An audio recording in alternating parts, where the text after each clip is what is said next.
light is on, the device is powered on. When the green light is on, the device is powered off. The default delay is set to turn off after 90 seconds with no motion detected.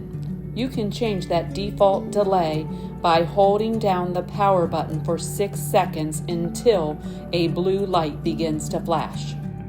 Once the blue light starts flashing, you can change the default delay to be anywhere from 90 seconds to 60 minutes. You can turn it into sleep mode by hitting the power button and making it go green. When it's green, it means it's in sleep mode, and even if motion is detected, it will not turn on. I will demonstrate using this fan. It was on for 90 seconds, but it detected no motion, so it turned off.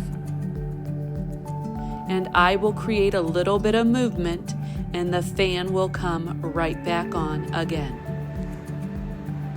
Here is another demonstration using a lamp that has been on for 90 seconds. It goes off, and then I will walk on by, and the lamp comes right back on. You've got to go check these out. These are great for lights, fans, Christmas decorations, and so many more uses. They're also great because they're energy saving. They're only on when you're in the room and they sense movement, and then they're off. I hope you enjoyed my review today. Thanks for watching.